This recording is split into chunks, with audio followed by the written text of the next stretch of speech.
आदाब, आप सभी का इस्तकबाल है हमारे खास प्रोग्राम वकील साहब में और मैं हूं आपके साथ तरन्नुम अली। किसी भी रियासत या मुल्क में रहने वाले लोगों के लिए अपना रवैया सही रखना बहुत जरूरी है और इसके लिए कुछ कानून, कुछ नियम बने हैं जिसकी तामील करना हर बाशिंदे के लिए जरूरी है। लेकिन इनको ना माना जाए तो अदालत जुर्म की संजीदगी के मुताबिक मुजरिम को सजा देती है। ये है हमारा कानून, मगर आमतौर पर हमें कानून की पूरी जानकारी या समझ नहीं होती, जिसकी वजह से हम सवालों में उलझ जाते हैं। तो आपके ऐसे ही सवालों का जवाब लेकर हाजिर हैं हम, और हमारे साथ मौजूद हैं फिरोज खान गाजी साहब, जो कि लीगल एक्सपर्ट है और सुप्रीम कोर्ट के सीनियर वकील हैं। आपका इस्तकबाल है हमारे इस प्रोग्राम में। वेलकम। नाज़रीन, आप भी हमारे इस प्रोग्राम में शामिल हो सकते हैं। हमारे नंबर्स लगातार आपकी टीवी स्क्रीन पर फ्लैश हो रहे हैं, हमें इंतजार है आपके सवालों का। वकील साहब, आज हम अलग अलग कानूनी मसलों पर बात करेंगे, लेकिन सबसे पहले बात करेंगे SC/ST एक्ट के बारे में, जिसमें हाल ही में सुप्रीम कोर्ट ने एक बदलाव किया है। जानेंगे ये बदलाव क्या है और इससे पहले ये कानून क्या था। शुक्रिया तरुण। सत्यमेव जयते, सत्यमेव जयते, सत्यमेव जयते।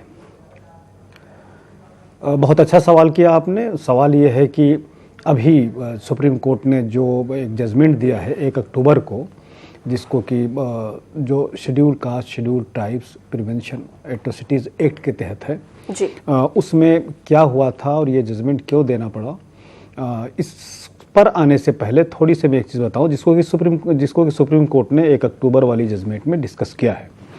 वो ये है कि ये तो हकीकत है कि हमारे देश में कास्ट एक फैक्टर है, कास्ट से इनकार नहीं किया जा सकता है।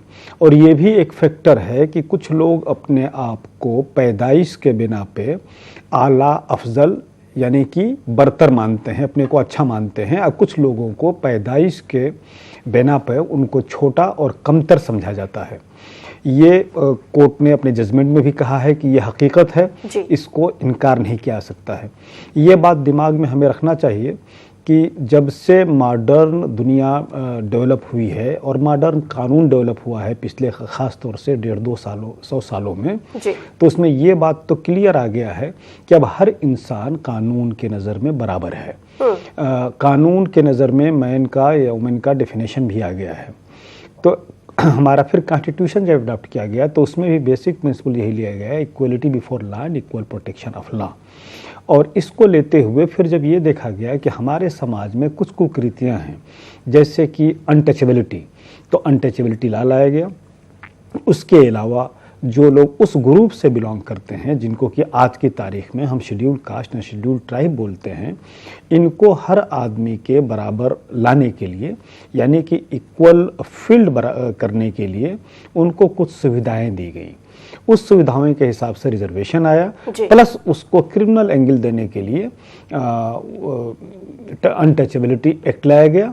और उसके बाद फिर prevention of atrocities on schedule caste and schedule tribes act लाया गया। उसके तहत ये है कि कुछ तो with the passage of time कुछ ऐसी जाति सूचक शब्द भी आ गए सामने कि उसको कहना ही अपने आप में किसी को हैरेस करना, ह्यूमिलिएट करना या उसको नीचे दिखाना है। आम हालत में भी ये बात कह दी जाती है कि फला तुम फला जैसे हरकत कर रहे हो, तो उसी से वो आदमी ह्यूमिलिएट हो जाता है। साथ में ये रखा गया कि अगर आपको इस एक्ट के तहत किसी को लाना है, किसी को सजा देनी है, सजा का प्रावधान टफ है, लेकिन उसके लिए ये भी कोशिश ये की गई कि किसी को गलत तौर पे इसमें फंसाया ना जाए। बहरहाल जो schedule caste prevention of atrocities on schedule caste and schedule tribes act है, उसके प्रोविजंस को, प्रावधान को टफ तो बनाया गया, लेकिन साथ में ये चीज़ रखा गया कि उसका दुरुपयोग न हो। लेकिन बदकिस्मती ये है कि पिछले साल मार्च में जी वकील साहब, हम इस पे आगे बात करेंगे। कॉलर हमारे साथ जुड़ गए, इनका सवाल पहले ले लेते हैं। हेलो हेलो जी, बताएं क्या सवाल है आपका। मैडम जी, मेरा सवाल है कि ये जो मोटर व्हीकल एक्ट में उन्होंने अमेंडमेंट की है, तो क्या ये जरूरी थी जिस हिसाब से उन्होंने चलान बढ़ाए हुए हैं? जी आपको बताऊं कि इस एक्ट के मुतालिक हमारे पिछले एपिसोड में जो है बहुत डिटेल में बताया गया। बस ये आप समझ लीजिए कि जिस वक्त भी कोई एक्ट पास होता है या उसके लिए पनिशमेंट अगर प्रोवाइड किया गया रहता है, ख़ास तौर से मॉनेटरी पनिशमेंट जहाँ की फ़ाइन देना होता है, तो वो फ़ाइन उस ज़माने के हिसाब से होता है जिस ज़माने में वो एक्ट पास होता है। आज जो 100 रुपये की वैल्यू है, आज से 20 साल पहले वो वैल्यू नहीं थी। तो पहली बात तो ये कि वैल्यू में फ़र्क आ जाता है। दूसरी बात ये कि जब ये देखा जाता है कि जो पनिशमेंट दिया जा रहा है, जो फाइन लगाया जा रहा है, वो फाइन पिंच नहीं कर रहा है, यानी कि क्रिमिनल जस्टिस सिस्टम में ये है कि अगर किसी को फाइन लगाया जाए तो वो फाइन उसको देते हुए थोड़ा सा उस पर भार गुजरे। आज की तारीख में ये देखा गया कि 100 रुपया 500 रुपया तक, जैसे बगैर हेलमेट के मोटरसाइकिल चलाना जो कि बिल्कुल लाइफ को इंडेंजर करता है, उसमें भी ज़रा इजी लेना क्या होगा, अगर किसी चौराहे पर पकड़े जाएंगे तो इतना फाइन देकर आगे बढ़ जाएंगे। तो ये देखा गया कि फाइन ऐसा होना चाहिए जो कि थोड़ा सा उसके, कहते हैं ना कि वो पॉकेट पर भार पड़े। तो उस हिसाब से जिस ज़माने में ये प्रावधान बनाया गया था, उस ज़माने में 100 रुपये की या 500 रुपये की वैल्यू थी। अब 15-20 साल पहले जो वैल्यू थी वो वैल्यू अब नहीं है, और ये देखा गया कि लोग जो है बहुत इजी ले रहे हैं। इसीलिए स्ट्रिंजेंट यानी कि फ़ाइन का प्रावधान ऐसा किया गया कि थोड़ा सा देते हुए लोगों को बोझ लगे, ताकि लोग कानून का पालन करें, इतना आसानी से उसको वायलेट न करें। इस चीज़ को देखते हुए मैं समझता हूँ कि जो फ़ाइन को बढ़ाया गया है वो जस्टिफाइड है, अनजस्टिफाइड नहीं है। हम ये क्यों नहीं सोचते हैं कि हम ट्रैफिक का वायलेशन ही नहीं करेंगे, तो 100-500 रुपये क्या 5000 भी हो गया तो हमारे ऊपर कोई फ़र्क नहीं पड़ता है। बिल्कुल। तो ज़रा हमें सोचने की, इंसान को जो सबसे पहली बात होती है, हर सिटीजन्स को, किसी भी देश को, किसी भी सोसाइटी को, मुल्क को आगे बढ़ाने के लिए सोच बदलना पड़ता है। और ये सोच बदलना होगा, और हमें ये सोचना होगा कि जो भी कानून बनता है वो सोसाइटी के फ़ायदे के लिए बनता है। उस कानून के पर अगर मेजॉरिटी लोग चलने लगते हैं तो फिर वही सोसाइटी तरक्की करती है, उस सोसाइटी में भाईचारा बढ़ती है, और वही सोसाइटी फिर एक नमूने की सोसाइटी हो जाती है। लोग जिसका मिसाल देते हैं, जिस पर रश्क करते हैं और कहते हैं कि काश हमारी भी सोसाइटी वैसी होती। जी, आप हमें बता रहे थे SC/ST एक्ट के बारे में कि पिछले साल मार्च में उसमें क्या बदलाव हुए थे। जी, पिछले साल मार्च में ये बदलाव हुआ था कि जो जजमेंट जस्टिस गोयल साहब ने दिया था, डिवीज़न बेंच का जजमेंट था, उसमें तकरीबन जो प्रावधान था उसको ख़त्म कर दिया गया था। ख़त्म इसलिए कर दिया गया था कि पहले ये था कि अगर किसी ने किसी को जाति सूचक शब्द इस्तेमाल करके अगर उसको ह्यूमिलिएट किया है तो उसके मुतल्लिक ये था कि वो जाए FIR करे। FIR दर्ज करना लाजमी था और उसका इन्वेस्टिगेशन फ़ौरन लाजमी था, और अरेस्ट भी का भी प्रावधान था, कॉग्निजेबल ऑफेंस था। जो जजमेंट पिछले साल 20 मार्च को आया था, जस्टिस गोयल साहब जिस बेंच को सुपरवाइज कर रहे थे, उसमें ये आ गया था कि अगर किसी को कंप्लेंट है तो वो पहले कंप्लेंट का इंक्वायरी होगी। अच्छा। और अगर ये बात एक पुलिस ऑफिसर्स को जब समझ में आए कि नहीं ये जेन्युइन है, तब वो FIR दर्ज करे। और उसके अलावा गालिबन सेक्शन 18 है जिसमें ये था कि एंटीसिपेटरी बेल का प्रोविज़न नहीं था। उन्होंने ये ला दिया कि एंटीसिपेटरी बेल भी का भी प्रोविज़न होना चाहिए और बेल मिलना चाहिए। इसमें एंटीसिपेटरी बेल के लिए भी इंटाइटल है अगर किसी के ख़िलाफ़ जो है शेड्यूल ट्राइब्स एक्ट के तहत अगर ये हुआ है, केस रजिस्टर्ड हुआ है।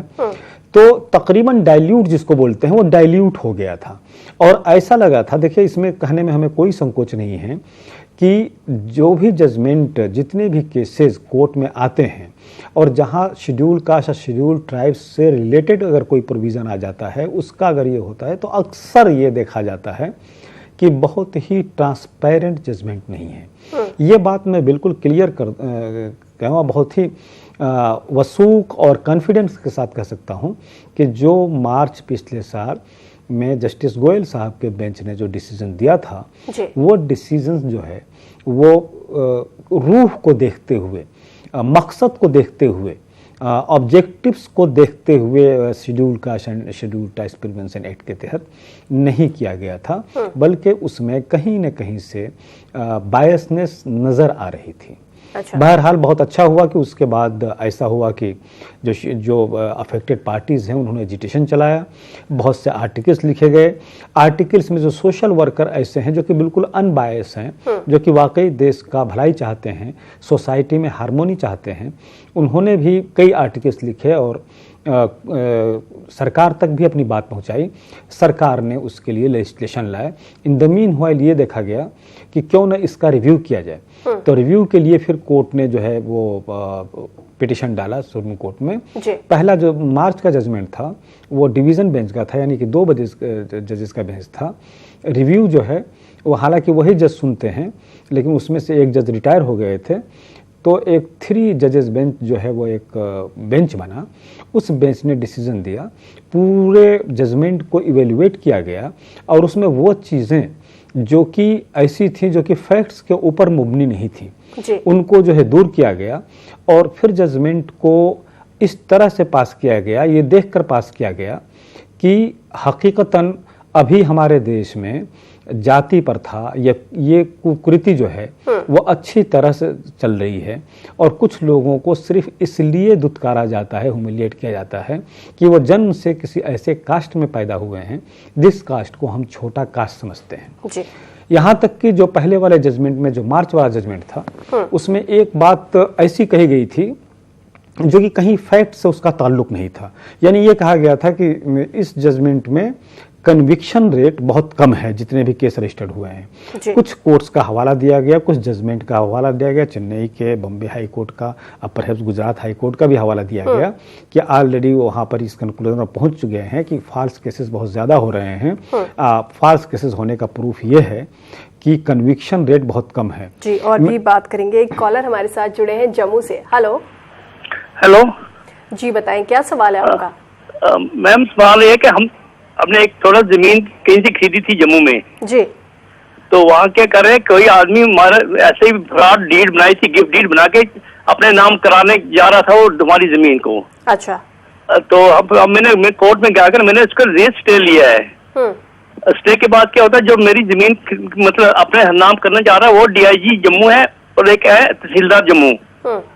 जब मैं पुलिस वालों के पास जाता हूँ, कोई भी काम लेते हैं वो आगे से लेते नहीं है, वो कहते नहीं हम क्यों हम नहीं लेंगे इसको। अच्छा। तो अब मैं क्या करूँ, सुनता ही नहीं है मेरी बात कोई, ना तो रेवेन्यू डिपार्टमेंट वाले सुनते हैं क्योंकि वो तहसीलदार है, और जो ले रहा है वो IG जम्मू है, वो सुनता ही नहीं मेरी कोई बात। क्या करूँ मैं अब? जी ठीक है, बहुत अच्छा, क्या रास्ता है? हाँ, बहुत अच्छा आपका सवाल है। पहली बात तो ये कि आपने बहुत अच्छा काम किया कि आप सिविल लिटिगेशन में गए स्टे के लिए और आपको स्टे मिल गया। अब आपका यह है कि जो उन्होंने फॉल्स गिफ्ट डीड बनाया था उसके मुतालिक जब आप कंप्लेंट कर रहे हैं तो आपके बीच में जो चीज़ आ रहा है वो ये कि जो दूसरी पार्टी है वो DIG और तहसीलदार हैं, यानी कि वो इन्फ्लुएंशियल हैं और आपके केस को इंटरटेन नहीं कर रहे हैं। उसके लिए बहुत क्लियर वो प्रावधान है कानून में कि पहले आप थाने में ये करें, कंप्लेंट करें। अगर वो कंप्लेंट नहीं ले रहे हैं या लेकर भी उसके ऊपर कोई कार्रवाई नहीं कर रहे हैं तो फिर इलाके के SSP को कीजिए, मेट्रोपॉलिटन सिटी में जो है DCP को कीजिए complaint, written complaint by post भेज दीजिए। अगर उस पर भी कोई कार्रवाई नहीं हो रही है तो फिर आप कोर्ट में 200 या 156(3) का जो है कंप्लेंट फाइल कीजिए। फिर कोर्ट के डायरेक्शन से वो इन्वेस्टिगेशन उसके ऊपर होगा। इसीलिए ये प्रावधान बनाया गया है कि जहां पुलिस ऑफिसर्स ही मुलविस हों या दूसरी पार्टी पुलिस ऑफिसर्स हों या इन्फ्लुएंशियल पद पर हों, उनके खिलाफ पुलिस एक्शन नहीं ले रही है। उसी के लिए इसीलिए CRPC में या ना कानून में ये प्रावधान है कि फिर उसके बाद आप कोर्ट जाइए, कोर्ट भी इन्वेस्टिगेशन को डायरेक्ट कर सकती है। जी, जैसे आप SC/ST एक्ट के बारे में बता रहे थे और आपने बताया कि इसमें बाद में ये देखा गया कि इसमें कन्विक्शन रेट बहुत कम है, तो हम इसको किस तरह से समझें? जी, इसी ग्राउंड पे जस्टिस गोयल साहब ने 20 मार्च वाले जजमेंट में ये कहा था कि पहले इसका इंक्वायरी हो, उसके बाद FIR दर्ज हो। इसको बहुत अच्छी तरह से डील किया है अभी 1 अक्टूबर 2019 का जजमेंट, यानी कि नर्सों का जो जजमेंट है उसमें है कि पहली बात तो ये कि कोई ग्राइंड नहीं हुआ। और मुझसे अगर पूछिए तो अगर किसी केस में अगर कन्विक्शन कम है तो ये एक अच्छा निशानी है जुडिशियरी की और देश में काम करने की। यानी कि पुलिस तो केस में केस बनाती ही है, लेकिन अगर उसका सही मानों में एडजुडिकेशन होता है कोर्ट में, गवाही या सबूत आने के बाद जो डिसीजन आता है उसमें भले ही एक्विटल हो, तो एक्विटल में भी कोई ख़ास जो है, बल्कि उसको अच्छी तरह से लेना चाहिए कि इसका मतलब कि हमारे यहाँ लॉ एंड ऑर्डर सही चल रहा है। दूसरी बात यह कि जिस चीज़ को जस्टिस गोयल साहब ने नहीं देखा था वो ये था कि जब भी, पहली बात तो ये कि शेड्यूल कास्ट शेड्यूल ट्राइब्स में जितना केसेस होते हैं या जितने ऑफेंस होते हैं उसका हार्डली 1% या ज़्यादा से ज़्यादा ले लीजिए तो आप 20% जो है उसका रिपोर्टिंग होती है। आमतौर पर कोई किसी को ह्यूमिलिएट कर दिया, किसी महफिल में कर दिया, अच्छा ये भी क्लियर है कि ह्यूमिलिएट किसको किया जाएगा, जो कि जानने वाला होगा, जिसके मुतालिक कि हम जानते हैं कि वो शेड्यूल कास्ट का है, तभी तो उसको उस जाति सूचक लफ्ज को इस्तेमाल करके उसको ह्यूमिलिएट करेंगे। तो आम तौर पे किसी ने ह्यूमिलिएट कर दिया, 4 आदमी बैठे, छोड़ो भाई आइंदा से नहीं करेगा, तो रिपोर्टिंग बहुत कम होती है। और जब रिपोर्टिंग होती है तो फिर ये देखा जाता है कि एक साइड में तो जिसको कि बोलते हैं बड़ी जात, तो बड़ी जात के लोग पावरफुल हैं, उनके पास पैसे भी अच्छे हैं, तो इन्वेस्टिगेशन भी सही नहीं होता है और इन्वेस्टिगेशन के बाद ट्रायल में आते आते 5-10 साल गुजर गया होता है। इस बीच जो है तल्लुकात डेवलप करके किसी तरह से चीज़ों को मैनेज करके गवाही तोड़ दी जाती है, तो कन्विक्शन तो कम होना ही है। तो ये ग्राउंड लेकर कि चूंकि कन्विक्शन बहुत कम है उसमें, इसलिए कि फॉल्स केसेस होते हैं, और ये कहकर कि फॉल्स केसेस होते हैं, पूरे एक कम्युनिटी को कटघरे में खड़ा करना है कि उस कम्युनिटी के लोग जो है वो फॉल्स केस करने वाले होते हैं। ये अपने आप में गोयल साहब के जजमेंट में ये कमेंट सही नहीं था। वो कमेंट जो है फैक्ट्स के अगेंस्ट है। अगर सही मानों में रियल फैक्ट लिया जाए तो ये हकीकत है कि शेड्यूल कास्ट इतने कमज़ोर हैं कि वो हिम्मत नहीं कर पाते हैं कंप्लेंट करने की। फॉल्स कंप्लेंट की तो बात अलग है। अच्छा, अगर यही ग्राउंड लिया जाए कि चूंकि फॉल्स केसेस ज़्यादा होते हैं, कन्विक्शन रेट कम है, इसलिए उसके प्रोविजंस को डाइल्यूट कर दिया जाए, ये अपने आप में सही नहीं है। क्योंकि फॉर्जरी का अगर केस लिया जाए तो फॉर्जरी में कन्विक्शन रेट जो है उससे बहुत ज़्यादा कम है जितना कि शेड्यूल ट्राइब्स एक्ट में है। तो क्या फॉर्जरी के प्रावधान को ख़त्म कर दिया जाना चाहिए? तो ये जजमेंट का जो आधार बनाया था जस्टिस गोयल साहब ने मार्च 2019 वाली जजमेंट में, मार्च 2018 वाली जजमेंट में, वो अपने आप में उसका बेसिस सही नहीं था। और बहुत अच्छी बात है, और देर आयत दुरुस्त आयत वाली जो बात है, सरकार को भी ये समझ में आया, सरकार ने रिव्यू पिटीशन फाइल किया। उसके बाद जो जजमेंट आया है 1 अक्टूबर 2019 का, उस जजमेंट को हर पहलू से लंबा चौड़ा 55 पेज का या इसी तरह से कुछ जजमेंट है, लंबा चौड़ा जजमेंट है, और उसमें हर चीज़ को बहुत ही माइन्यूटली डिस्कस किया गया है और हर चीज़ को जस्टिफाई किया गया है।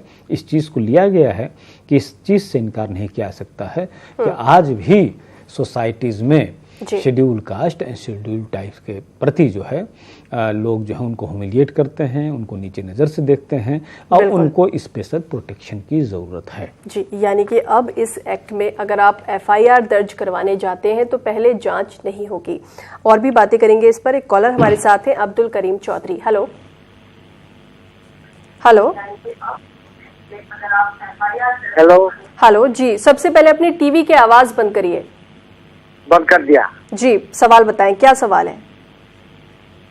हमारा सवाल है, जो 1950 में एक आदमी हमारा, देखिए हमारा पिताजी ने एक लैंड खरीद किया है जी 1955 में। हमारा सेटलमेंट में हमारा रिकॉर्ड भी है, लेकिन एक आदमी आया है, वो बोलता है वही मालिक उनका पास 5 ईयर पहले बिक्री किया है, मतलब 1950 में बिक्री किया है, हम लोग को 1955 में किया है। अभी वो हमारा लैंड में आया है वो खरीद करने के लिए। अच्छा, तो ठीक से बताइए ना, हम क्या करना है अभी? जी, जैसा कि आपने बताया अब्दुल करीम साहब कि आपके पिताजी ने 1955 में ये ज़मीन खरीदी थी, और तब से लेकर आप तक ये ज़मीन जो है आपके कब्ज़े में है, और कोई दूसरा आ गया 5 साल पहले, वो ये कह रहा है कि इस ज़मीन का मालिक मैं हूँ। तो पहली बात तो ये कि चूँकि आप कब्ज़े में हैं तो आपके पास प्रूफ होगा कब्ज़े का। इसके बाद भी वो अगर वो इंटरफेरेंस कर रहा है और आपको परेशान कर रहा है, उस ज़मीन से अगर आप लोगों को बेदखल करने की कोशिश कर रहा है, तो आप जाके पुलिस में एक कंप्लेंट कीजिए। उसके बाद भी अगर नहीं मान रहा है तो आप जाकर जो है सिविल केस डालिए और बताइए कि किस तरह से आप मालिक हैं। तो लाजमी है कि जब आपके फादर ने ज़मीन खरीदी थी तो उसके बाद आपके फादर के बाद आप, अगर वो नहीं है दुनिया में तो आप लोगों का नाम चढ़ा होगा, अगर वो हैं तो प्रॉपर्टी उनके नाम से होगी। उनके नाम से अगर प्रॉपर्टी है, दूसरा कोई उसी प्रॉपर्टी का कागज़ बना के ला रहा है तो वो कागज़ ऐन मुमकिन हो कि जाली कागज़ है, तो उस जाली कागज़ के मुतल्लिक भी आप उसके ख़िलाफ़ फॉर्जरी का केस कर सकते हैं। तो ये आपके पास दो ऑप्शन है, आप पुलिस में कंप्लेंट भी कर सकते हैं, प्लस आप जो हैं सिविल प्रोसीडिंग्स में उनके ख़िलाफ़ कर सकते हैं अपना पोजीशन और अपना ओनरशिप बचाने के लिए। जी वकील साहब, जिस तरह से अभी हम बात कर रहे हैं SC/ST एक्ट के बारे में, और आपने इसके बारे में काफ़ी कुछ बताया कि इसमें क्या बदलाव किए गए हैं और किस तरह से उनकी ज़रूरत पड़ी। अगर इसी में बात करें एंटीसिपेटरी बेल की, तो इस एक्ट में जो बदलाव हुए हैं उसमें एंटीसिपेटरी बेल वाली बात नहीं है, तो इस चीज़ का क्या मतलब है? देखिए, ये तो एक अजीब चीज़ थी जिसके के मुतल्लिक मुझे अजीब लगा था वो जजमेंट पढ़कर, गोयल साहब का भी, और ये जजमेंट अभी हमने इस पर एक कहते हैं जिसको बर्ड आई व्यू, वो हमने डाला है। तो मुझे समझ में नहीं आया कि गोयल साहब ने एंटीसिपेटरी बेल के बारे में इतना डिस्कस कैसे की, क्योंकि उस केस का फैक्ट्स कुछ इस तरह से था। ये तकरीबन 1911 की बात थी कि एक आदमी जो कि महाराष्ट्र में एम्प्लॉय था, जो कि शेड्यूल कास्ट का था, उसके जो सीनियर्स थे वो उसके खिलाफ जो रिपोर्ट बनाए, तो वो रिपोर्ट ये बनाए थे कि कुछ ऐसा था कि जिसके अगेंस्ट जा रहा था। इसने एक कंप्लेंट किया कि हमारे जो सीनियर्स हैं वो इसलिए हमारे खिलाफ ये बनाए हैं, रिपोर्ट बनाए हैं, एडवर्स रिमार्क्स हमारे लिए इसलिए दिए हैं कि मैं शेड्यूल कास्ट का हूँ। और ये कहकर schedule caste schedule tribes act में प्रावधान है कि अगर किसी एम्प्लॉइज़ के या सीनियर्स के खिलाफ अगर आप जो हैं कानूनी चाराजोई चाहते हैं तो आपके अपॉइंटिंग अथॉरिटी से सैंक्शन, यानी कि आम लफ्ज़ों में परमिशन लेना होगा उसके खिलाफ केस करने के लिए। इन्होंने परमिशन की एप्लीकेशन डाली, वो भी रिजेक्ट हो गया। अब इन्होंने केस ये डाला कि वो जिन साहब ने रिजेक्ट किया है परमिशन का एप्लीकेशन, वो भी इसलिए कि मैं शेड्यूल कास्ट का हूँ और वो जो है अपर कास्ट के हैं, वो भी हमें जो है इस तरह से हैरेस कर रहे हैं। तो ये जजमेंट, ये अल्टीमेटली आते आते वो जाकर हाई कोर्ट से जो है बेल ले लिए जो उनके सीनियर थे। मुझे समझ में नहीं आ रहा है कि जब ऑलरेडी बेल उसमें वो ले चुके थे एंटीसिपेटरी बेल, तो फिर इतना ज़्यादा डिस्कस क्यों किया गया था गोयल साहब के जजमेंट में एंटीसिपेटरी बेल के मुतल्लिक। बहरहाल एंटीसिपेटरी बेल जो है वो ऑलरेडी एक स्टेचुअरी राइट है आज की डेट में मोस्ट ऑफ द स्टेट्स में, लेकिन बहुत से स्टेट्स ऐसे हैं जहाँ की स्टेचुअरी बेल का प्रोविज़न नहीं है। एंटीसिपेटरी बेल का स्टेच्यूट जो है, यानी कि कानून जो है प्रावधान नहीं रखा है, बहुत से ऐसे स्टेट हैं। बहरहाल चूँकि जो शेड्यूल का शेड्यूल टाइप्स एक्ट जो है वो प्रिवेंट करता है पर गालिबन सेक्शन 18 कि एंटीसिपेटरी बेल नहीं मिल सकती है, उसको इतना डिस्कशन करने की ज़रूरत मैं नहीं समझता हूँ कि गोयल साहब के जजमेंट में ज़रूरत थी, क्योंकि ऑलरेडी वो एंटीसिपेटरी बेल पर था। बहरहाल अगर ऐसा किया गया है तो आज की तारीख में आप ये समझ लें कि एंटीसिपेटरी बेल का प्रावधान जो है, ऐसे बहुत से एक्ट हैं, ऐसे बहुत से सेक्शन हैं जिसमें कि एंटीसिपेटरी बेल देने को जो है मना किया गया है। अच्छा। तो इसमें भी आज की डेट में जो है एंटीसिपेटरी बेल का प्रावधान जो है वो नहीं है। दूसरी बात ये कि ऑलरेडी अगर आप कह रहे हैं कि हमारे खिलाफ फॉल्स केस किया गया है, तो CRPC में प्रोविज़न है, अगर फॉल्स केस है तो सीधे हाई कोर्ट जाइए, 482 में आप जो है पिटीशन लगाइए और ये बताइए कि किस तरह से ये फॉल्स केस है, वहीं पर वो पूरा प्रोसीडिंग्स FIR ही क्वेश हो जाएगा। बहरहाल जजमेंट जो जनाब गोयल साहब का जो जजमेंट था, वो जजमेंट जो है वो पूरा देश के सिचुएशन को, रियलिटी को, एक्चुअल फैक्ट्स को सामने रखकर नहीं किया गया था, और बहुत अच्छा हुआ कि उसको जो है ओवर रूल कर दिया गया 3 बेंच जजेस से, सुप्रीम कोर्ट के द्वारा ही। जी, एक कॉलर हमारे साथ लाइन पर है, मोहम्मद इदरीस। हेलो। हाँ हेलो मैडम। जी बताएं, क्या सवाल है आपका? हमारा सवाल है, मैं फकीर जाति से आता हूँ, मेरे जमीन मुसलमान लोगों ने ही कुछ कब्जा कर लिए हुए हैं, बिहार सरकार के नाम पर करा दिए हैं। कुछ जमीन जो है कब्रिस्तान में है, कुछ तालाब है। हेलो। जी बताएं। हाँ, और हम लोग अगर बोलते हैं, ये एक चकबंदी में केस भी हम लोग किए थे, तो उसमें हम लोग का डिग्री भी है। पुराना रिकॉर्ड जो है 1895 के रिकॉर्ड पर जो है, पुराना रिकॉर्ड पर हम लोग के खानदान का नाम उस पर दर्ज है जी। 62 वाला सर्वे में उसको बिहार सरकार लोग करा दिए हुआ है। ये मुसलमान लोग ही कराए हुए हैं, दूसरे कोई गैर मुस्लिम लोग नहीं कराए हुए हैं। वो लोग अपना, कुछ लोग दखल कब्जा भी कर लिए, कुछ एक प्लॉट है जिसमें कब्रिस्तान है, एक प्लॉट है तालाब है जी। हाँ, तो अगर वो हम लोग अगर कहते भी है तो वो लोग मारपीट करने के लिए तैयारी आ जाता है, बल्कि हमको पूरे ये बात बोलने के लिए पूरे समाज से हुड आउट कर दिया हुआ है हर चीज। यानी आप मुस्लिम है ना मैडम? जी जी। हाँ, तो हमको मिलाद उलाद में जाना, किसी में भाई जात भाई में खाना पीना भी हमको बंदिश लगा दिए हुआ है मैडम। ठीक है, एक तरह से ये आवाज उठा रहे हैं, हाँ, तो मैं कई तरीकों से परेशान किया जा रहा है। बात ये समझ गया। देखिए, आपकी बातों से ये लग रहा है कि आप ऐसे गांव की या ऐसे इलाके के रहने वाले हैं जहां पर कि मुसलमान ज़्यादा हैं। उस गांव में जहां के रहने वाले हैं वहां पर मुसलमानों ही की ज़मीन ज़्यादा है और आप भी मुसलमान हैं। आप उस कैटेगरी से बिलोंग करते हैं जहां पर कि लोगों के मेजॉरिटी ऑफ लोगों के पास ज़मीन नहीं थी, लैंडलेस थे। तो चकबंदी वगैरह में ये प्रावधान किया गया, बहुत क्लियर प्रावधान किया गया कि वे लोग जो कि लैंडलेस हैं उनके लिए सामाजिक काम के लिए उनको ज़मीन चाहिए। जैसे हर गांव में धोबी घाट होना चाहिए, हर गांव में कब्रिस्तान, जनरल कब्रिस्तान भी होना चाहिए, क्योंकि कब्रिस्तान के साथ तो मसला ये है ना कि जो आदमी साहब हैसियत है उसके पास अपनी ज़मीन है तो उसके मुर्दे को दफन अपनी ज़मीन में करनी है, चाहे उसके कब्रिस्तान का नाम रखें या कुछ का नाम रखें। लेकिन वे लोग जो कि लैंडलेस हैं उनके लिए ज़मीन का प्रावधान चकबंदी में किया गया।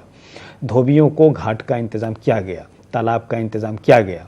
और उसमें अक्सर ओनरशिप तो सरकार ही को दिखाया गया, लेकिन ये ज़रूर दिखाया गया कि इस जगह पे किसके इस्तेमाल में ये तालाब है। अगर धोबी के इस्तेमाल में है तो कौन कौन से घर के किस किस इलाके के धोबी इसको जो है सार्वजनिक तौर पे इस्तेमाल करते हैं। इसीलिए अगर कोई गांव की ज़मीन पब्लिक के लिए, उन लैंडलेस के लोगों के लिए अगर वो कब्रिस्तान के तौर पे इस्तेमाल होता रहा है तो उसका को भी अंकित किया गया है कि ये कब्रिस्तान, इसमें मुर्दे दफन होते हैं और उन लोगों के मुर्दे दफन होते हैं जिनके के पास अपनी लैंड नहीं है।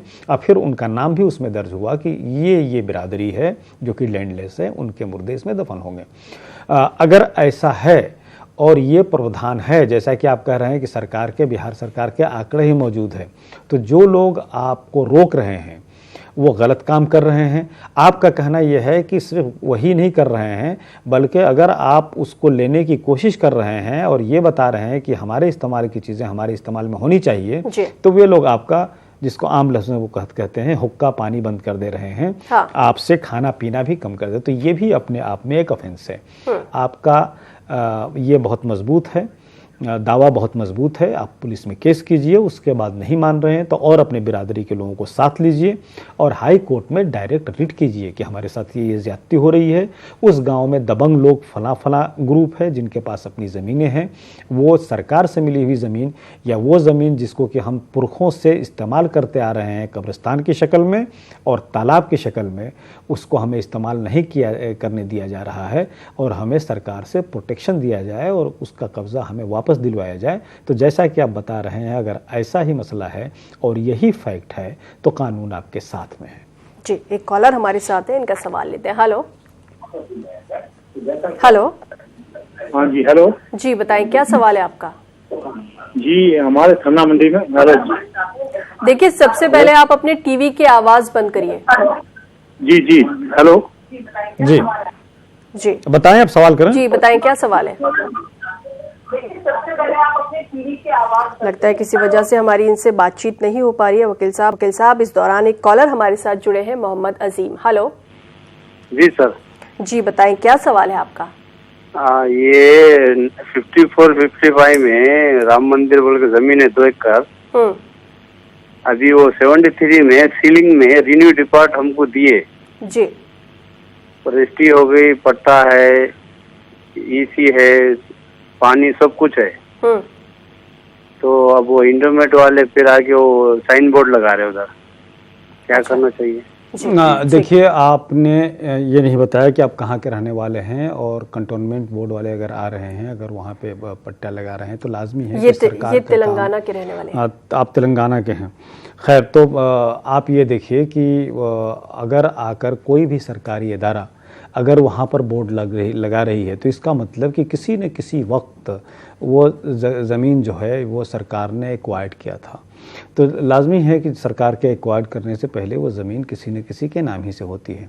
अगर आप ये देख रहे हैं कि वो ज़मीन का एक्विजिशन गलत है तो आप उसको डायरेक्ट हाई कोर्ट में चैलेंज कर सकते हैं। लेकिन अगर वो आकर बोर्ड वगैरह लगा रहे हैं तो उसमें आप डायरेक्ट इंटरफेयर नहीं कीजिए, आप कोर्ट का ही सहारा लीजिए, क्योंकि गवर्नमेंट की कोई एजेंसी बगैर किसी कानूनी जवाब के कहीं जाकर अपना पोजीशन नहीं लेती हैं या अपना बोर्ड नहीं लगाती हैं। बोर्ड लगने का मतलब पोजीशन ले रहे हैं, तो इसको आप चैलेंज कीजिए, डायरेक्ट हाई कोर्ट में चैलेंज कीजिए। अगर वो एक्वायर्ड प्रॉपर्टी नहीं है या आपके उस ज़मीन के मतलब कंपनसेशन नहीं लिया गया है या एक्विजिशन का एक्वायर करने का ग्राउंड गलत है, ये सभी उसी में ग्राउंड होता है, तो आप जो है डायरेक्ट हाई कोर्ट में फ़ौरन लोकल काउंसिल से आप ये कीजिए, राब्ता कायम कीजिए। और एक चीज़ बराबर ख्याल रखिए कि हम जो राय देते हैं आपको वो अल्टीमेट राय या हतमी आखिरी राय नहीं होता है, क्योंकि यहाँ पर काफ़ी प्रॉपर्टी इन्वॉल्व है। इसलिए आपसे गुजारिश है कि फ़ौरन आप लोकल एडवोकेट से जो है कंसल्ट कीजिए, उसको अपने मसला बताइए और फिर वो आपको सही राय देंगे और सही उपचार बताएंगे कि किस तरह से उस ज़मीन को आपके पोजीशन जो है रोका जा सकता है। जी, एक कॉलर हमारे साथ जुड़े हैं नागपुर से, यूनुस। हेलो हेलो जी, बताएं क्या सवाल है आपका? मेरे को एक लीगल के बारे में बात करना था मैडम। जी बताएं। मैडम देखिए, सबसे पहले अपने टीवी की आवाज बंद करिए।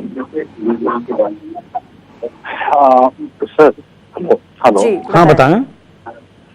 सर नागपुर से बात कर रहा हूँ। हाँ बताएं।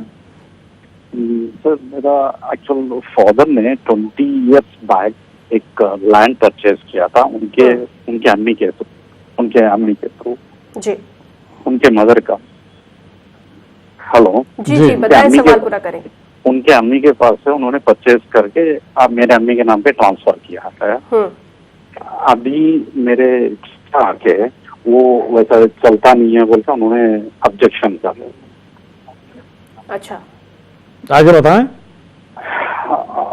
आगे बोले तो उन्होंने फिर से रजिस्ट्रेशन भी करवा लिया है। 20 इयर्स के पहले का बात है ये।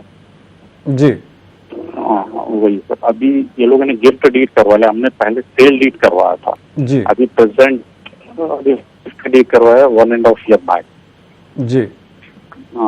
उस केस के लिए कुछ सोल्यूशन जो देखिए, जो भी श्रोता हैं उनसे पहली तो गुजारिश ये है कि अपने सवालात को पहले या तो लिख लिया करें या कम से कम जहन से क्लियर रहें कि वो क्या पूछना चाहते हैं। आपने जो सवाल किया है कि पहले आपके फादर अपनी अम्मी के थ्रू उन्होंने ज़मीन लिया, फिर वो आपके अम्मी के नाम से कर दिए और सेल डीड के ज़रिए किए। देखिए, जब सेल डीड के ज़रिए एक प्रॉपर्टी एक नाम से दूसरे नाम पर चली गई तो फिर उसका गिफ्ट डीड कैसे हो सकता है, ये बात समझ में नहीं आ रही है। अगर वो ओरल गिफ्ट डीड किए हैं और ये कह रहे हैं कि साहब पोजीशन भी दे दिए हैं, क्योंकि ओरल गिफ्ट डीड भी मुसलमानों में इस्लामिक लॉ में हो सकता है, लेकिन उसके साथ शर्त ये है कि आप गिफ्ट डीड आप ये ओरल गिफ्ट करेंगे कि मैंने फला प्रॉपर्टी फला को गिफ्ट कर दिया और उसको हमने कब्जा में भी दे दिया, तब वो गिफ्ट भी माना जाता है। अब ऐसे में अगर प्रॉपर्टी जो है, जैसा कि आप बता रहे हैं कि आज की तारीख़ में आपके फादर के मदर के थ्रू फादर को आया, उसके बाद फिर उनकी वाइफ यानी आपके मदर को आया और सेल डीड के थ्रू आया, तो इसका मतलब कि आज की डेट में जिन्होंने गिफ्ट किया है उनके नाम से प्रॉपर्टी थी ही नहीं। तो जिसके नाम से कोई प्रॉपर्टी नहीं है वो गिफ्ट नहीं कर सकता है। ये आम कॉमन चीज़ है कि आप उसी चीज़ को बेच सकते हैं जिसके कि आप मालिक हैं।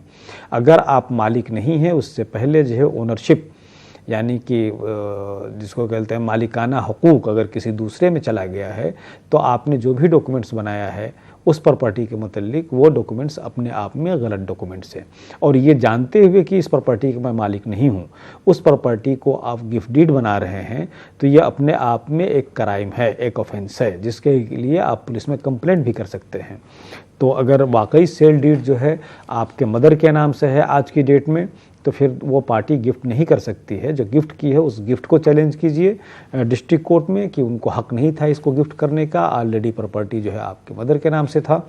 और उसके अलावा पोजीशन के मुतालिक भी आप चैलेंज कर सकते हैं। और उन्होंने ये जानते हुए अगर सेल डीड बनाया है तो आप फ़ौरन एक पुलिस में कंप्लेंट कीजिए कि ये गिफ्ट डीड जो है ये जानते हुए बनाए हैं कि उस प्रॉपर्टी का मालिक नहीं है, सिर्फ कानून को धोखा देने के लिए या ज़बरदस्ती हमसे कब्ज़ा लेने के लिए किया है, हमें माली तौर पे नुकसान पहुंचाने के लिए किया है और अपने को माली तौर पे फ़ायदा पहुंचाने के लिए किया है। तो ये क्रिमिनल ऑफेंस भी हो जाएगा, केस भी 420 का और फॉर्जरी वगैरह का 467, 468, 471 भी रजिस्टर हो सकता है। तो आप फ़ौरन लोकल एडवोकेट से बात कीजिए अपने यहाँ और उनके खिलाफ कानूनी कार्रवाई कीजिए। जी, एक कॉलर हमारे साथ जुड़ी है पहलगाम से, फरीदा। हेलो। हाँ हेलो। जी बताइए। जी वालेकुम सलाम, बताएं क्या सवाल है आपका? हाँ मैं बेलगाम से बोल रही हूँ। मैं अभी मेरा शादी 2015 में हुआ था सर, 2015 जनवरी में। फिर वो बाद में शादी होने के बाद मेरे हस्बैंड सुन्नी तबलीग उनके तकरार करे उधर। फिर बाद में हम उधर कोर्ट, फैमिली कोर्ट में उधर एक कोर्ट केस उनके ऊपर जी नहीं कर जा रहे हैं। जी जरा साफ बताइए कि 2015 में शादी की, उसके बाद फैमिली कोर्ट में कौन गया, क्यों गया? ना आवाज नहीं। हेलो हेलो फरीदा, देखिए सबसे पहले आप अपने टीवी की आवाज बंद करिए। हाँ टीवी की आवाज तो बंद है मैडम। जी बताएं, सवाल दोहराएं एक बार पूरा। हाँ मेरी शादी ना 2015 में जनवरी में हुआ था। तो फिर वो बाद में हमारी शादी होने के बाद मेरी सास और मेरे ननद सुन्नी तबलीग बोल के मुझे तकरार देने लगे। फिर बाद में हम कोर्ट केस किया जी उनके ऊपर, लेकर जाना भूल गए मुझे। फिर वो सुन्नी तबलीग का मुझे नहीं चलता, मैं नहीं लेकर जाऊंगा करके ऐसा कोर्ट में आके एक बार हाजिर हुआ। फिर बाद में वो आने ही नहीं लगा है और पैसे भी नहीं भर रहा है। अच्छा। फिर अभी मुझे ना प्रपोजल्स भी आ रहे हैं दूसरे। अच्छा। तो मैं ऐसे उनको डिवोर्स देके शादी कर सकते हैं क्या, पूछ रहे हैं? जी देखिए, अब आपका सवाल क्लियर हुआ है। आपका कहना है कि आपका जनवरी 2015 में शादी हुआ था, शादी के बाद आपके ननद और आपके सास आपके ऊपर जो है वो लान तान करती थी, कमेंट करती थी और आप कोर्ट में गई। कोर्ट में आपके हस्बैंड कुछ दिन आए, उसके बाद वो नहीं आ रहे हैं। इस बीच आपको दूसरी से शादी के प्रपोजल भी आ रहे हैं। तो ऐसे में आप क्या तरीक़ेकार अपनाएं? पहली बात तो ये कि जो आपने कोर्ट में गई हैं, अगर उसमें वो हाजिर हुआ है या उसके बाद फिर गैर हाजिर रह रहा है, नहीं आ रहा है कोर्ट में, तो ऑलरेडी जो है CRPC में ऐसा प्रोविज़न है कि उसको किस तरह से कोर्ट में हाजिर कराया जाए। यानी कि समन होगा, समन होने पर नहीं आएगा तो फिर वारंट होगा, गिरफ्तारी होगी, कुर्की जब्ती का ऑर्डर होगा, तो अल्टीमेटली उनको आना तो पड़ेगा ही। अच्छा, उसके अलावा अगर उसका वेयर अबाउट्स आपको मालूम है कहाँ है, तो आप फ्रेश एड्रेस दीजिए। आज की तारीख में ये भी एक बेनिफिट दिया गया है कि आप थ्रू ईमेल या थ्रू व्हाट्सएप भी उसको जो है सर्विस कर सकते हैं। नहीं आएगा तो फिर वारंट को कुर्की जब्ती हो जाएगा। दूसरी बात ये कि इस बीच अगर वो ये सोच रहा है कि नहीं हम तलाक नहीं देंगे, इनको लटकाए रहेंगे और नहीं मुकदमा में हाजिर होंगे, तो उसके लिए भी आपके पास प्रावधान है, dissolution of Muslim marriage act. लेकिन इत्तेफाक ऐसा है कि जहाँ तक मुझे याद आ रहा है कि जम्मू एंड कश्मीर में अप्लाई नहीं करता था जब तक आर्टिकल 370 था। अब 370 नहीं है, तो हो सकता है कि ये भी अप्लाई हो जाए, जिसको कि dissolution of Muslim marriage act 1939 बोलते हैं। उसके तहत आपको हक है कि अगर आपका हस्बैंड, उसके घर वाले क्रुएल्टी से ये करते हैं, हस्बैंड नोन नहीं है, वो कहीं हाजिर नहीं है, कहीं नज़र नहीं आ रहा है, या आपके साथ ज़्यादती हो रही है, या आपके जो लीगल राइट्स है उसको अगर पूरा नहीं कर रहा है, तो आप dissolution of Muslim marriage act 1939 के तहत जो है आप कोर्ट में पिटीशन डाल सकती हैं और कोर्ट से डिग्री मिल जाएगा डाइवोर्स का। उसके बाद फिर आप जहाँ शादी करनी चाहें शादी कर लें। जी वकील साहब, हम जैसे कि बात कर रहे थे SC/ST एक्ट के बारे में। आपने बताया कि पिछले फैसले में ये था कि अगर कोई SC/ST थाने में जाता है और FIR दर्ज करवाता है तो उसकी FIR दर्ज नहीं होगी जब तक जांच पूरी नहीं होगी, और वहीं पर अगर कोई दूसरी कास्ट का जाता है, वो अपनी FIR दर्ज करवाता है तो उसकी हो जाएगी। ये एक तरह से कानून के खिलाफ भी था। देखिए, उस फैसले में जस्टिस गोयल साहब के 20 मार्च 2018 के फैसले में बहुत ज़्यादा कमियां थी, तभी तो उसके खिलाफ एजिटेशन उठा और लोगों ने बाकायदा कानूनी तौर पर जस्टिफाई किया। बहुत उस पर आर्टिकल लिखे गए कि किस तरह से ये जो जजमेंट है, वो जो बेसिक फीचर्स है कॉन्स्टिट्यूशन के, जो कानून को बनाने का जो बेसिक गाइडलाइंस है, उसी को पूरा नहीं कर रहा है। क्योंकि एक चीज़ बहुत क्लियर है, उसमें बाकायदा उन्होंने गाइडलाइंस दिया कि क्या क्या क्या करना चाहिए, क्या नहीं करना चाहिए। सवाल ये है कि ये गाइडलाइंस बनाना, इस किस्म के टिप्पणी करना, ये लेजिस्लेशन का काम होता है, ये सुप्रीम कोर्ट का नहीं होता है या किसी भी कोर्ट का नहीं होता है। कोर्ट उसी वक्त किसी चीज़ के मुतालिक गाइडलाइंस बनाती है जबकि उसमें गाइडलाइंस प्रोवाइड नहीं होता है, लेकिन ये लेजिस्लेशन का काम होता है। तो यहाँ ये सभी चीज़ें ऐसी थी जिसमें कि वो स्टेप कर गए थे, तकरीबन डाइल्यूट कर दिया गया था शेड्यूल ट्राइब्स प्रिवेंशन एक्ट। बहरहाल बहुत अच्छी बात है कि कोर्ट वो 3 बेंच जिसको रेफर किया गया, 3 बेंच का जजमेंट जो 1 अक्टूबर का आया है, बहुत शानदार जजमेंट है।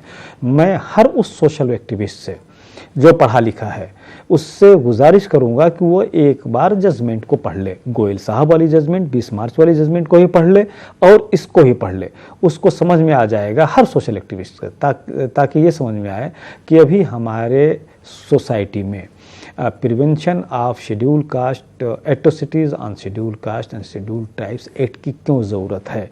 क्या हमारी सोसाइटी वाकई हर आदमी बराबर हो गया है?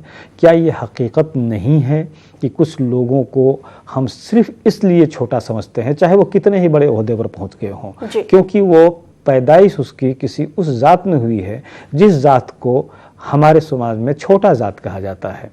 तो ये अभी डिस्क्रिपेंसीज हैं हमारे समाज में, और जब तक हमारे समाज में डिस्क्रिपेंसीज हैं तब तक जो है इस किस्म की एक्ट की ज़रूरत है।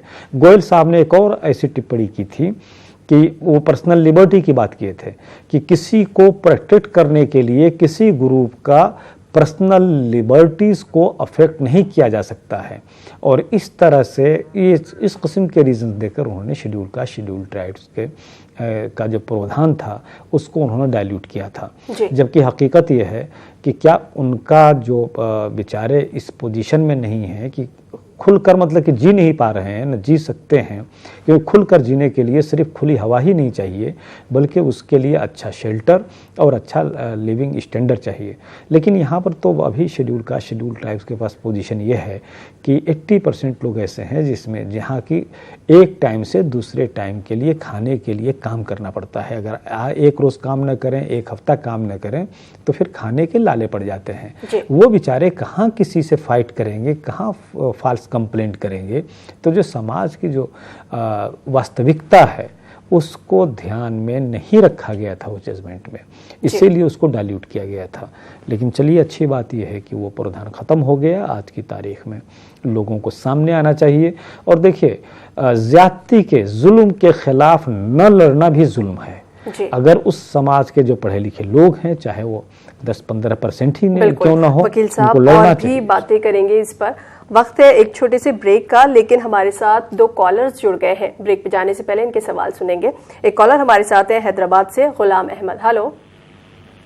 अस्सलाम वालेकुम। जी वालेकुम सलाम, बताएं क्या सवाल है आपका? जी देखिए, मेरा मकान है G+3 है, G+3 मकान है, उसको G+1 जो है मैंने किराए पर दिया था, 2 साल हो गए, और वो 6 महीने मुश्किल से उन्होंने किराया दिया। अच्छा। और आज जो है तकरीबन 18 महीने का किराया हमको आना है। ना तो वो खाली कर रहे हैं और न ही किराया दे रहे हैं। और वो स्कूल के लिए बोल के लिया था उन्होंने, जिसको 3 साल बोल के लीज बताया। ठीक है बोले, अब बोलते अब जाते हैं तो जी ठीक है। एक और कॉलर हमारे साथ है कश्मीर से, शौकत अहमद। हेलो। जी बताएं क्या सवाल है? अस्सलाम वालेकुम। जी वालेकुम सलाम। मैडम, हम 2-4 पार्टनर आपस में बिजनेस कर रहे थे। तो एक पार्टनर कोर्ट में गया, उसने वहां से 202 लाया और सारा सामान ले लिया। अब हम पुलिस के पास जाते हैं, पुलिस बोलती है हमने रिकवर किया, आप कोर्ट जाओ। तो कोर्ट से हमें कोई रिलीफ ही नहीं मिलता है। अच्छा जी। तो जब कोर्ट में हम गए तो हम उसको बोलते हैं अगर इसने सामान लिया, इसकी कोई रसीद है इसके पास, इसने सारा सामान ले लिया, हम 4 बंदों का सामान है। तो कोर्ट हमें कोई सजेशन नहीं देते हैं क्या नहीं करना, वो हमें टाल मटोल कर रहे हैं आजकल पर। शौकत साहब, ये मसला क्लियर नहीं हो रहा कि 202 कौन लाया? 4 में से एक पार्टनर लाया, कोई थर्ड आदमी लाया? 4 में से एक पार्टनर लाया है। 202 क्या मतलब? CRPC के धारा के तहत उसको जब्त कराया तो जब्त कराया तो रिकॉर्ड होगा। वकील साहब, ब्रेक पे जाने से पहले हमारे पास कुछ कॉलर्स थे। एक हैदराबाद से थे गुलाम अहमद, इनका सवाल था कि किराएदार किराया नहीं दे रहे हैं, वो भी 18 साल से, तो ये क्या करें? जी, गुलाम अहमद साहब जो हैदराबाद से हैं, उनका सवाल जो था ये कि उन्होंने रेंट पर एक अपना दुकान दिया जी। जो कि 6 महीना तक रेंट दिया, उसके बाद पिछले 18 महीने से नहीं दे रहा है और ये लीज एग्रीमेंट जो बना था आपका 3 इयर्स का बना था। तो पहली बात तो ये कि आपसे गुजारिश ये है कि आप लीज एग्रीमेंट जो बना हुआ है उसमें आप देखिए, इसमें प्रावधान होगा कि अगर किराएदार जो है किराया नहीं दे रहा है तो किस तरह से या तो लीज ही टर्मिनेट हो जाएगा या ये कि उस पर डबल पेमेंट हो जाएगा, इस तरह कोई प्रावधान होगा। उस प्रावधान के हिसाब से चलिए, क्योंकि जब 2 आदमियों के बीच में एग्रीमेंट होता है तो वो एग्रीमेंट दोनों पर बाइंड होती है उस वक्त तक जब तक कि कोई ऐसा प्रावधान न हो जो कि लॉ के अगेंस्ट जाता हो। तो जो भी लीज डीड बनाया होगा वो इस चीज़ को ध्यान में रखा होगा कि उसमें वही प्रावधान रखा होगा जो कि कानून के दायरे में आता होगा। तो पहली बात तो ये कि अगर वो किराया नहीं दे रहे हैं तो आमतौर पर लीज डीड में होता है कि फिर ये आपको हक हो जाएगा कि उनके किराएदारी को टर्मिनेट करें। तो आप एक एडवोकेट्स कीजिए लोकल, उनके सामने लीज डीड रखिए, उनसे एक नोटिस इशू कराइए कि भाई 18 महीने का किराया बाकी है और ये कि चूंकि आप किराया नहीं दे रहे हैं तो आपको टर्मिनेट कर रहे हैं, वो 3 साल वाला पीरियड भी ख़त्म हो सकता है। और ये कि जो बाकी किराया है और आगे के जो डैमेजेस हैं जिसको मीन प्रॉफिट भी बोलते हैं उसके लिए भी आप मुकदमा कर सकते हैं। तो आप फ़ौरन एक एडवोकेट कीजिए और जाइए वहाँ पे और उनसे किरायादारी को वसूल करने की और लीज डीड को ख़त्म करने के लिए आप जो है मुकदमा डालिए। जैसा कि आप बता रहे हैं कानून आपके फेवर में है, अगर यही फैक्ट्स है तो फिर मोस्ट प्रोबेबली जो है वो डिग्री आपके फेवर में होगी। जी, एक सवाल हमसे किया था शौकत अहमद ने कश्मीर से। जी, शौकत अहमद साहब जो कश्मीर से सवाल किया था उसमें उन्होंने ये बताया कि हम 4 पार्टनर हैं, उसमें से एक पार्टनर ने कानून का दरवाज़ा खटखटाया और 202 CRPC के तहत आया और आर्टिकल्स को यानी कुछ चीज़ों को सील्ड करा कर ले गया। उसके बाद आप ये कह रहे हैं कि हम कोर्ट गए लेकिन हमारे पास कोई ये नहीं है कि सबूत क्या है कि वो लेकर गए हैं। वही ऐसा है कि जब भी कोई पुलिस का हेल्प लेके 202 के तहत अगर कोई प्रॉपर्टी पे छापा पड़ता है और वहाँ से चीज़ें मिलती हैं, बरामद होती हैं, तो उसका एक लिस्ट बनता है। उस लिस्ट पे दोनों पार्टी के, अगर दोनों पार्टी में से एक पार्टी नहीं है तो गवाहों के सिग्नेचर होते हैं और वह सब कुछ थाने में जाते हैं। तो उस सीजर मीमो को आप बराबर कोर्ट में मंगा सकते हैं। दूसरी बात ये कि आपने ये क्लियर नहीं किया है कि आखिर में इसमें क्रिमिनल एंगल कैसे आ गया।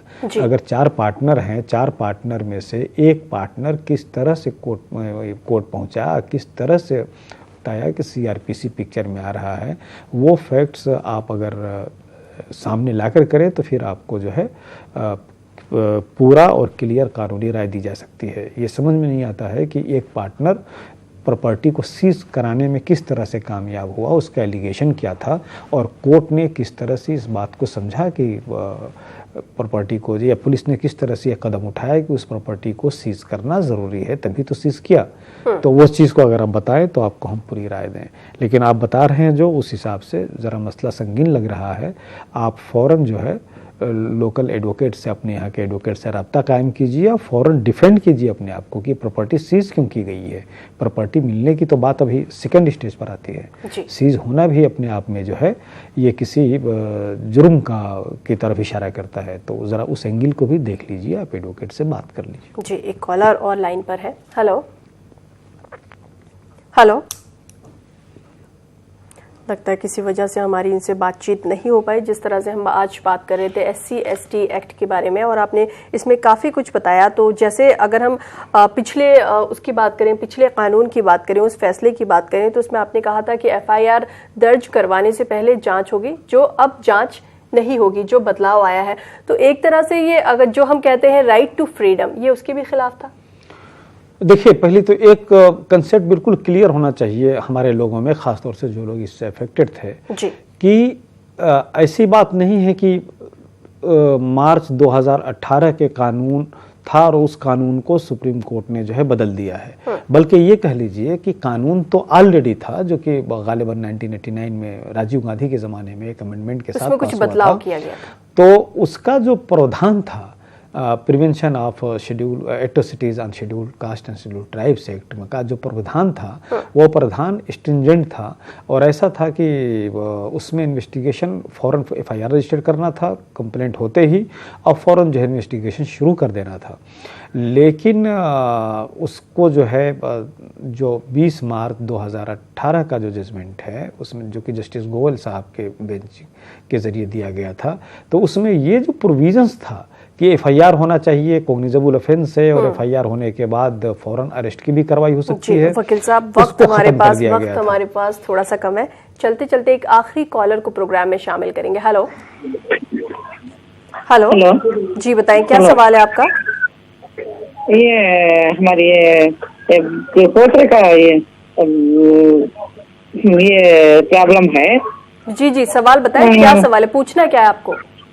पोत्रे को और हमसे शादी हुई थी हमारे बच्चे को जी इंटरकास्ट आ गई थी छोकरी पसंद से, वो हमें शादी कर लिए थे। 8 साल होगा शादी के।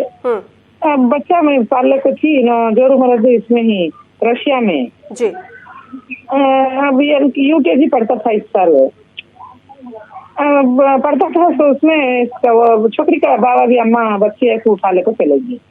मैं एडमिशन करके हूँ 40,000 रुपए कपड़े गिपड़े सभी लेकर को घर में रखी, इन्हें लेकर चले जाकर हम बच्चे को भेजने हम ना फिर भी ये धमकियां दे रहा है। वकील साहब इनके सवाल का बहुत मुख्तसर सा जवाब देंगे क्योंकि वक्त हमारे पास थोड़ा मैं समझता हूँ कि ये सवाल जो है ये क्लियर नहीं कर पा रही हैं कि इनको पूछना क्या है। जी। आपसे गुजारिश ये है कि आप हमारे अगले प्रोग्राम का आप इंतज़ार कीजिए। अगले सैटरडे वही 3 से लेकर 4 बजे तक आप सवाल ज़रा एक जगह लिख लीजिएगा ताकि उसको कायदे से आप हमें बता सकें और हम आपको माकूल जो है उसके लिए कानूनी आपको चाराजोई के लिए एक आपको मशवरा में दे सकूँ।